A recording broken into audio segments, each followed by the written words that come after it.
College में पढ़ने वाले अमित और रोशनी एक दूसरे से बेहद प्यार करते थे। एक दिन रोशनी अपने कॉलेज से हाफ डे में ही निकल गई। कॉलेज से बाहर आने के बाद उसने अपने बॉयफ्रेंड अमित, जिसका घर उसके स्कूल के पीछे ही था, उसको कॉल किया और कहा कि वो गेट पर आकर उसे बाइक से उसके घर छोड़ दे। अमित ने रोशनी से कहा, ओके, मैं 5 मिनट में आता हूँ। रोशनी पिछले 25 मिनट से कॉलेज के बाहर खड़ी रही, लेकिन अमित नहीं आया। गुस्से से लाल रोशनी ने देखा कि पूरे 30 मिनट बाद अमित बाइक लेकर उसके पास आया है। रोशनी, अब क्यों आए हो? चले जाओ यहाँ से, मैं खुद चली जाऊंगी। अमित ने कहा, अच्छा चलो भी, अब आई एम सॉरी। अमित ने सॉरी बोला तो रोशनी बस थोड़ा मुस्कुराते हुए उसकी बाइक में बैठ गई। लेकिन रोशनी अब नोटिस करने लगी थी कि अमित अक्सर उससे किसी भी गलती को लेकर बस सॉरी बोल देता है, उससे आगे ज़्यादा कुछ नहीं बोलता। रोशनी ने यह भी नोटिस किया कि अमित ऐसा किसी भी एक्सप्लेनेशन से बचने के लिए नहीं करता है, उसके किसी भी गलती के लिए उसे ज़्यादा एक्सप्लेन ना करना पड़े, इसलिए अमित फट से सॉरी बोल देता है, जबकि पहले अमित ऐसा नहीं करता था। अमित और रोशनी के रिश्ते के बीच ऐसा बहुत दिनों तक चला। अब तो रोशनी भी अमित के इन सॉरी से तंग आ चुकी थी।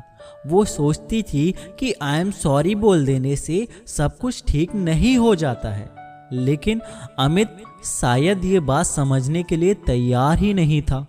रोशनी ने काफ़ी कोशिश की अमित को समझाने की, लेकिन वो नहीं समझा। आखिरकार रोशनी ने फैसला कर लिया कि वो इस रिलेशनशिप को ख़त्म कर देगी, क्योंकि रोशनी का मानना था कि लव रिलेशनशिप सिर्फ सॉरी से नहीं चलती। रोशनी ने अमित का फ़ोन उठाना ही बंद कर दिया। इस बात को 2 महीने बीत चुके थे, लेकिन रोशनी अमित से इतना प्यार करती थी कि वो उसे भुला नहीं पाई। फिर एक दिन रोशनी अमित से मिलने उसके कॉलेज के बाहर गई, जहां उसे मालूम हुआ कि अमित 1 महीने से कॉलेज नहीं आ रहा। रोशनी घबरा गई। उसने अमित को कॉल किया तो उसका नंबर भी बंद आ रहा था। घबराई हुई रोशनी अमित के बेस्ट फ्रेंड के पास गई। वहाँ से मालूम पड़ा कि अमित पिछले 1 महीने से हॉस्पिटल में है। रोशनी भागती हुई अस्पताल पहुंची, जहां उसने देखा कि अमित बेड पर लेटा हुआ है और बड़ी मुश्किल से वो कुछ बोल पा रहा है। उसे देखकर रोशनी रोने लगी। रोशनी को देख अमित के आंखों से भी आंसू आ गए। फिर बड़ी मुश्किल से अमित ने रोशनी को कहा, आई एम सॉरी, और फिर आंखें बंद कर ली। उसके बाद अमित ने कभी आंखें नहीं खोली। कुछ दिनों बाद अमित की मम्मी उसके कुछ लेटर लिए रोशनी के घर आई। लेटर में लिखा था, माय डियर रोशनी, बार बार तुम्हें सॉरी बोलना मुझे भी अच्छा नहीं लगता।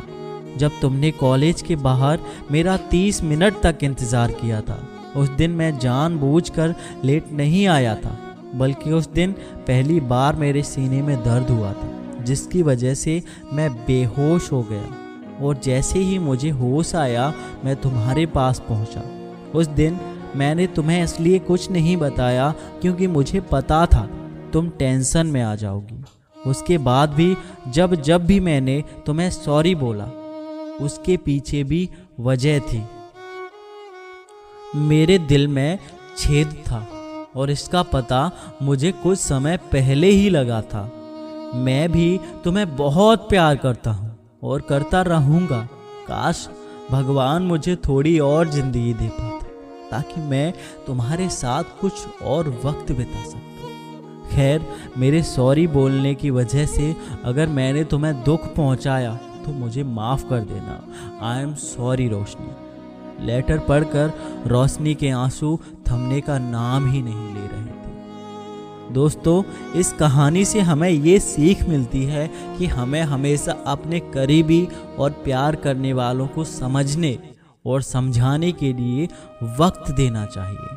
अगर आपके दोस्त या प्रेमी आपके सामने खुलकर कुछ नहीं बोल पा रहे हैं तो आपको उन्हें समझने की कोशिश करनी चाहिए, वरना कहीं देर ना हो जाए और आई एम सॉरी बोलने का भी मौका ना मिले। सो दोस्तों, अगर कहानी अच्छी लगी हो चैनल को सब्सक्राइब जरूर करना और बगल में जो घंटी है उस पर टच करके ऑल पर टच करना ना भूलना। और इस कहानी पर आप लोगों की क्या राय है मुझे कमेंट बॉक्स में ज़रूर बताना। ऐसी अगर और आप कहानियाँ पढ़ना चाहते हैं अपने मोबाइल में या फिर अपने लैपटॉप में तो गूगल पर जाइए और टाइप कीजिए sanskarhub.com।